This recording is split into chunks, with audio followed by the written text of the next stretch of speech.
Greetings, ladies and gentle readers. I'm Dwyer, and I just finished reading The Last Watch, the Divide series, book 1 by J.S. Oh, why do I try to pronounce names?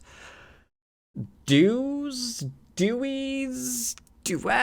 I don't know. It's not my strong suit. Either way, I just finished reading this lovely little sci-fi novel. And let me say, for those of you who are frequent watchers of the channel, I've been admittedly reading a lot of lit RPG and progression. This was a nice breath of fresh air, not just because it's a genre shift, but it's just the entire thing just fundamentally reads differently from let's just be real. Let's just be real. It reads differently from a lot of the quickly AI written trash that is currently being flooded into the lit RPG market as fast as humanly possible before fans actually catch on to how someone can actually release 17 books that are 600 pages long a pop in 2.6 years. Yeah, how can they do that? That's a head scratcher. While going and having like a full-time job or, being a full-time student or whatever. We all know what's okay, no, actually a lot of the readers unfortunately don't know what's going on. But if you think of it for a minute, you'll know. So this book is not one of those hastily assembled, AI amalgamations, and it's not one of those even more hastily written, more of just flow of consciousness web serials where someone's just typing out whatever's in their head and it's like immediately going onto the page. That's the final version. Gotta get that, next chapter out on Royal Road or Patreon or whatever, right? No, this is not actually like that. This has a coherent plot line. That's a change. This has characters that are fleshed out and they each seem to have their own, and I can't believe that like this is actually being used as hey, here's a reason why you might want to read this.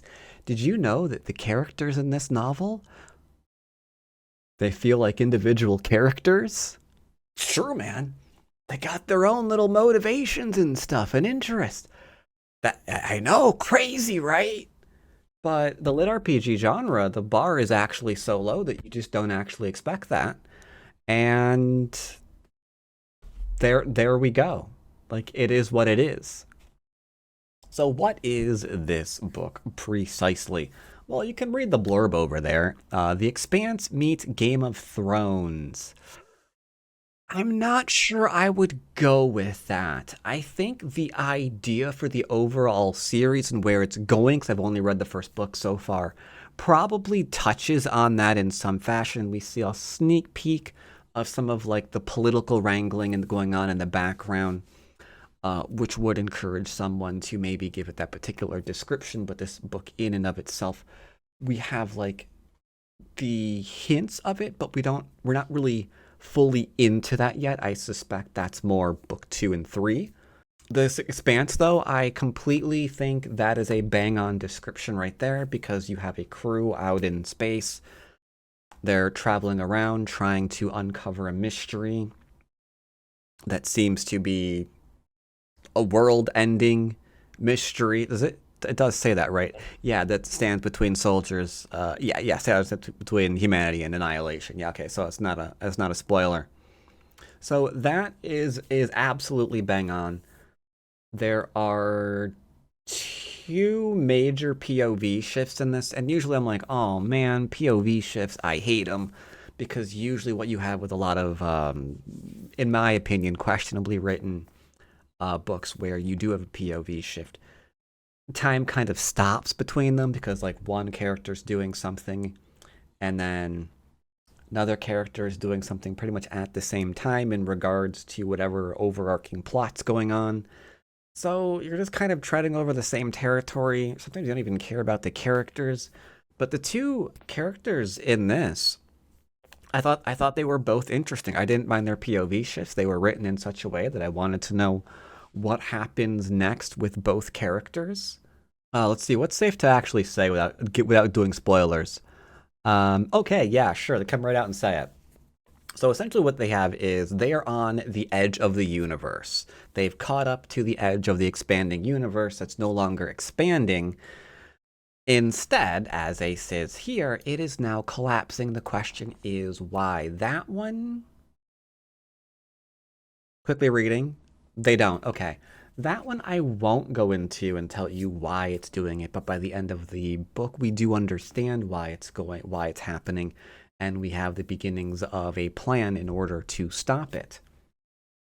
Now that right there seems like it would be a that could be a tough thing to figure out, because usually when you have, like, annihilation and space, you're thinking, oh, there's going to be like space battles throughout the entire book. There's going to be a lot of action, pew pew pew, bang bang bang, fly fly fly, bang bang bang, boom, all that great things. So, but how are you going to have that against the edge of the universe that is coming back in to gobble you all up?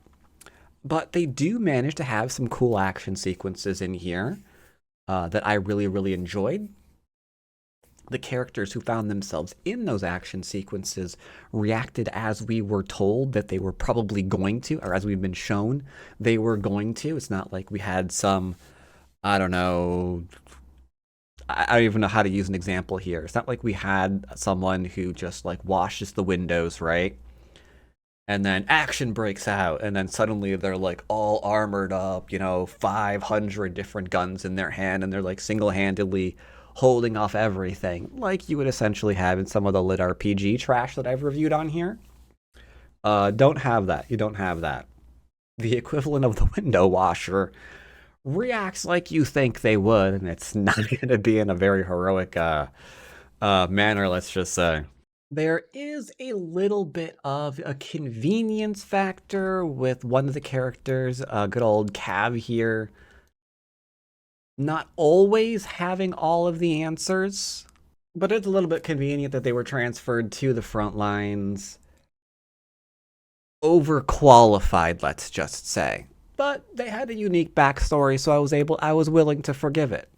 All I can say definitively is this apparently is an Amazon editor's pick, best science fiction and fantasy, and I think it is well deserved. This is a book that I enjoyed reading. It's probably a book that I will read again.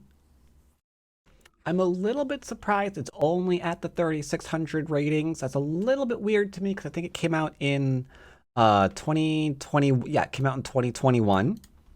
But then again, if you want to be completely serious, the things that are really selling right now are what? Like romance novels to a lot of the female readers, and a lot of overpowered zero to hero antisocial novels for all of the loner male readers. So this one, which doesn't, I mean, there's some romance, there's a little bit of romance in there. Didn't mind that either. It wasn't like put in there just to like check a box and try to, appeal to a certain demographic of reader.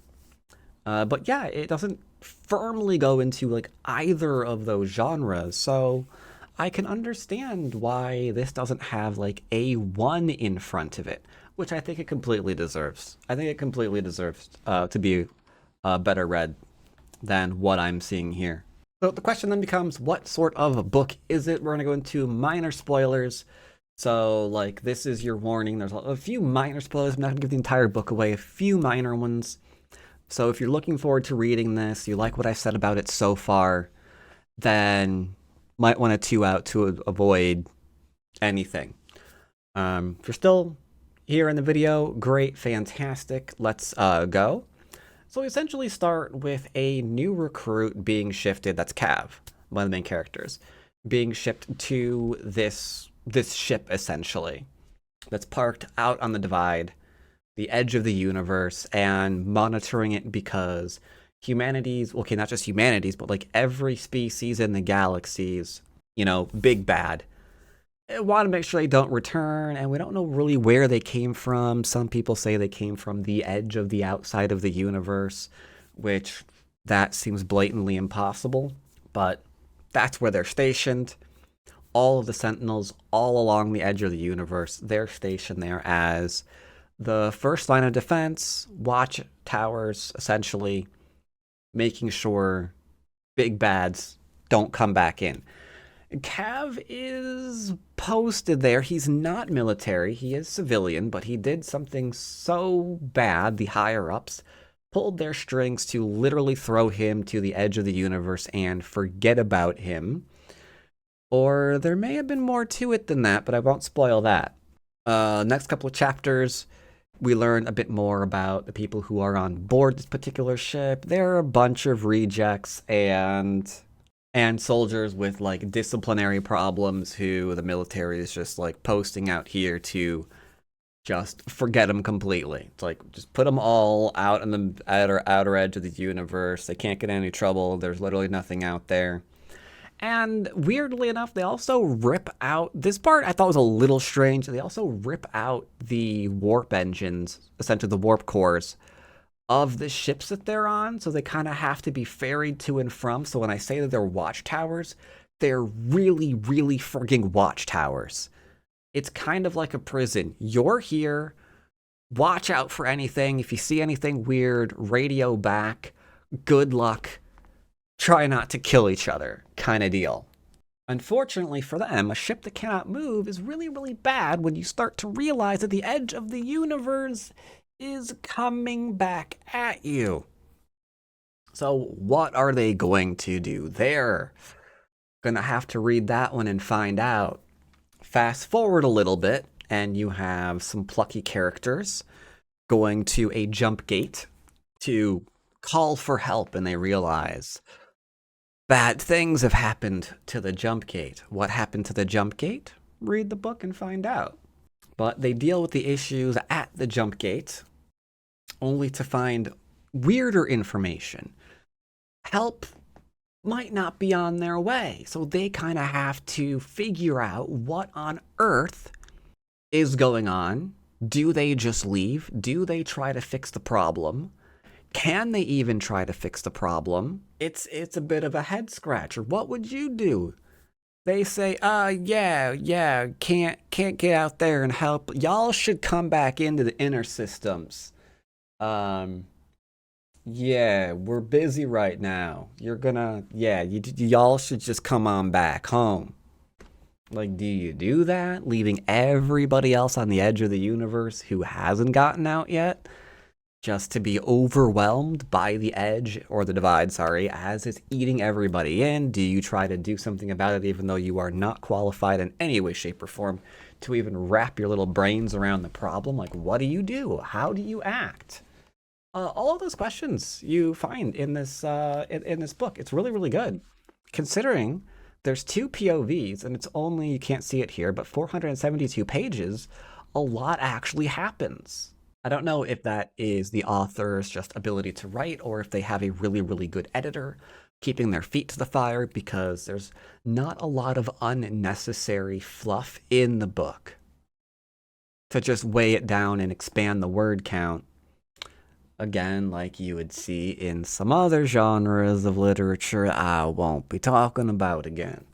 So yeah, overall, it was just like a huge breath of fresh air. I really, really enjoyed the series, and if any of this sounded interesting to you, you should absolutely pick up The Last Watch as well. Even if you aren't into sci-fi so much, I could totally see someone who normally just reads fantasy getting it in with this. Because you're not going to be overwhelmed by like techno jargon. There's very much a human side of the conflicts that unfold that are on full display in the book. So yeah, I think you'll be good. I think you'll be good. I mean, they're obviously not running around with well, they're not normally running around with sharp objects and stabbing things, though disclaimer might have to apply to that not being entirely true. Either way, I enjoyed it. I'm planning on bringing the next one just as soon as I can. The Last Watch by J.S. Dews. Good read. Good read. I advise picking it up. Give it a try. Book 3 is going to be out later this year in November.